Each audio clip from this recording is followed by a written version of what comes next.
Hi everyone, எல்லாருக்கும் first வணக்கம் மற்றும் நன்றியை தெரிவிச்சுக்கிறேன். என்ன காரணம்னா, என்னோட முந்தைய பதிவுக்கு நல்லதொரு ரெஸ்பான்ஸ் கொடுத்து இனி வர்ற பதிவுக்கு நல்லதொரு ரெஸ்பான்ஸ் கொடுக்க போகிற எல்லா நல்ல உள்ளங்களுக்கும் நன்றியை தெரிவிச்சுட்டு இந்த பதிவுக்குள்ளே நான் உங்களை அழைச்சிட்டு போகிறேன். சிவபெருமான பல பேர் தாய்மானவர் அப்படின்னு சொல்லுவாங்க. அந்த தாய்மானவர்னு சிவபெருமான அழைப்பதன் பின்னணி என்ன, அது குறித்த விவரங்களை இந்த பதிவில் நான் பதிய வைக்கலாம் அப்படின்னு இருக்கேன். வாங்க பதிவுக்குள்ளே போகலாம்.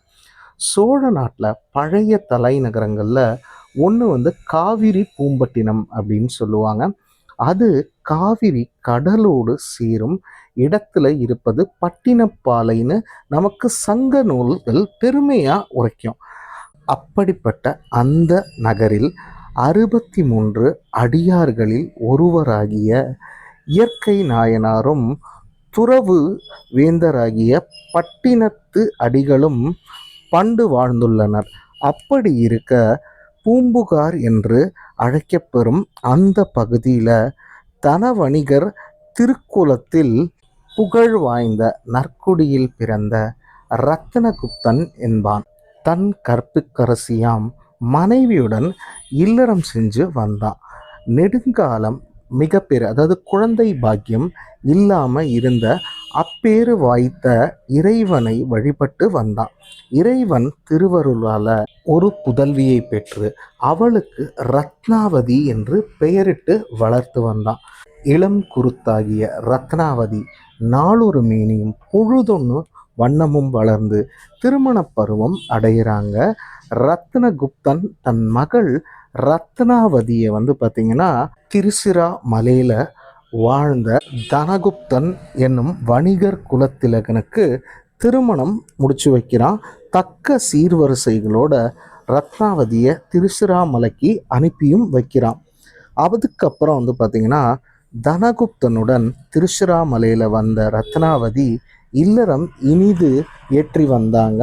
அப்படி இருக்க அவள் ஒவ்வொரு நாளும் திருச்சிராமலையில் உறையும் செவ்வந்திநாதரை வழிபட்டு வர்றாங்க. அந்த பெருமானின் நல்லருளால ரத்னாவதி தாயாகும் பேரு அடைகிறாங்க.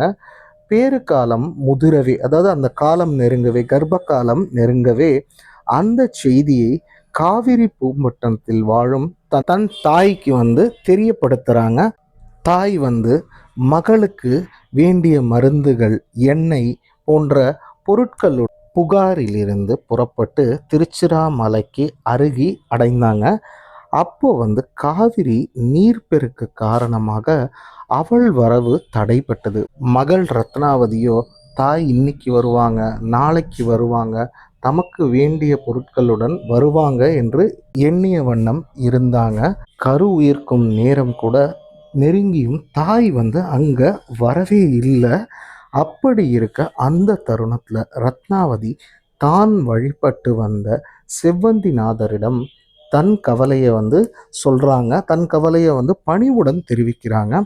சங்கரன், சிவன், சதாசிவன், ஈசன், ஈசனானன், புங்கவன், திரிபுர சுந்தரன், புராதனன், புராணன், கங்கை நாயகன், கரை மிடற்று, இறை நுதற்கண்ணான், எங்கள் நாயகன், சிராமலை இறைவன், பூரணன், பரன், பராபரன், வெள்ளியம் பொறுப்பான், காரணன், மதனாந்தகன், காலனை கடிந்தோன், வாரநந்தனை உரித்தவன், மறைபொருள் வகுத்தோன், நாரணன், தனக்கு அரியவன், சிராமலைநாதன் என்று அழைத்து வேண்ட செவ்வந்திநாதன் ரத்னாவதியின் தாய் வேடம் தரித்து நிறைபேற்றுடன் தவித்து கொண்டிருந்த ரத்னாவதியின் வீட்டுக்கு சேர்ந்தான்.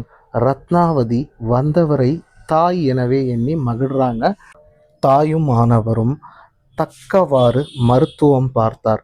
ரத்னாவதி அரிய மகப்பேற்ற அடைஞ்சாங்க. அழகிய ஆண்மகவு அவதரித்தது. செவ்வந்திநாதர் தாயாக இருந்து சில நாட்கள் தங்கி குழந்தையும் தாயும் பேணி வந்தார். இது இவ்வாறு இருந்தது. அதுக்கப்புறம் காவிரியில் வெள்ளம் வடிய தொடங்குது. உண்மையான தாய் ஆற்ற கடந்து ரத்னாவதியோட வீட்டுக்கு வர்றாங்க. ரத்னாவதியும் கண்டால் திகைத்தால் அதாவது 2 தாய் இருக்காங்களே, இதில் உண்மை தாய் யார் என்று கவனிச்சாங்க. தாயாக வந்து செவ்வந்திநாதர் மறைந்தார். அதாவது அதுக்கப்புறம் வானில் மட்டுவார் குழலம்மையுடன் இடப வாகனராக தோன்றினார். யாவரும் தரிசித்து மகிழ்ந்தாங்க. அன்று முதல் வந்து பார்த்திங்கன்னா திருச்சிராமலை செவ்வந்திநாதருக்கு தாய்மானவர் என்னும் திருப்பெயருங்கிறது உண்டாச்சு, வழங்கவும் பட்டுச்சு. ரத்னாவதியும் இறைவனை வழிபட்டதால தல அடியார்களுள் ஒருவராக விளங்குறாங்க.